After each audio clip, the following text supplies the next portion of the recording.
Russia Ukraine पर कब्जा क्यों करना चाहता है और क्या रशिया का अल्टीमेट गोल सिर्फ यूक्रेन ही है या फिर कुछ और। रशिया हमेशा से ही यूक्रेन को अपना हिस्सा मानता आया है, लेकिन यूक्रेन के हालिया प्रेसिडेंट ज़ेलेंस्की इस बात से इख्तलाफ रखता है और ये सब कुछ वो यूरोपीय ताकतों के बलबूते पर कर रहा है। रशिया और यूक्रेन में रहने वाले लोगों की हिस्ट्री तो सेम हो सकती है, मगर यूक्रेन हमेशा से ही अक़वाम आलम में अपनी इंडिपेंडेंट आइडेंटिटी के लिए कोशिशें करता आ रहा है। 1709 में बैटल ऑफ पोल्टावा में रशियन एम्पायर ने यूक्रेन का ये सारा इलाका जीत लिया था, जो कि 20वीं सदी की इब्तदा तक उसके ही कंट्रोल में रहा। लेकिन पहली जंग अजीम 1917 में यूक्रेन ने रशियन एम्पायर से आज़ादी हासिल कर ली, मगर ये आज़ादी ज़्यादा देर बरकरार ना रह सकी और 1921 में वो दोबारा से यूएसएसआर सोवियत यूनियन के कब्जे में चला गया। लेकिन 1991 में सोवियत यूनियन के कमज़ोर होने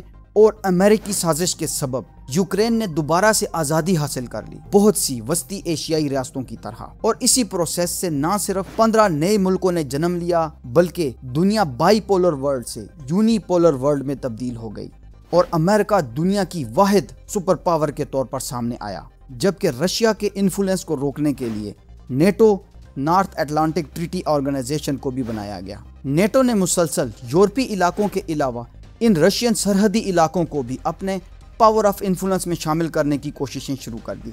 1999 तक उसने पोलैंड, हंगरी और चेक रिपब्लिक को अपने मिलिट्री अलायंस में शामिल कर लिया, जबकि 2004 में 7 और कंट्रीज ने भी नेटो में शमूलियत इख्तियार कर ली, जिसकी वजह से नेटो और रशिया के दरमियान बफर जोन खत्म होता चला गया।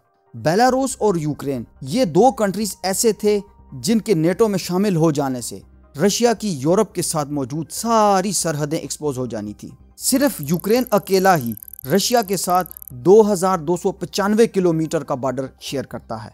जब तक यूक्रेन के प्रेसिडेंट्स रशियन ब्लॉक का हिस्सा रहे तब तक तो रशिया को कोई मसला नहीं था, मगर ज़ेलेंस्की ने रशियन ब्लॉक छोड़कर नेटो ब्लॉक को ज्वाइन करने की कोशिशें शुरू कर दी और यहीं से ही रशियन यूक्रेन टेंशन का आगाज हुआ।